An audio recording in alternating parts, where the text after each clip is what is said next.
ज़िला परिषद Urdu school number 1 में स्कूल का पहला दिन बड़े ही जोश व खरोश के साथ मनाया गया।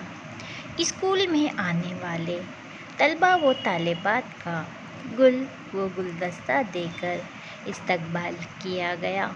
स्कूल में तमाम ही बच्चों का बड़े ही जोश व खरोश से इस्तकबाल किया गया और साथ ही साथ अव्वल ता हफ्तों के बच्चों को किताबें तकसीम की गई।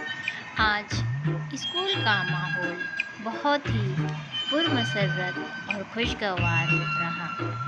दिल है छोटा सा, छोटी सी आशा, मस्ती भरे मन की भोली सी आशा, चांद तारों को छूने की आशा, आसमानों में उड़ने की आशा।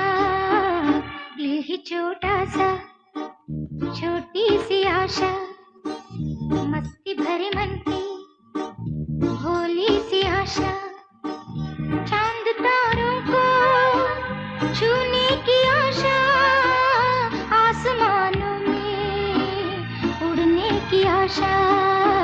दिल है छोटा सा, छोटी सी आशा।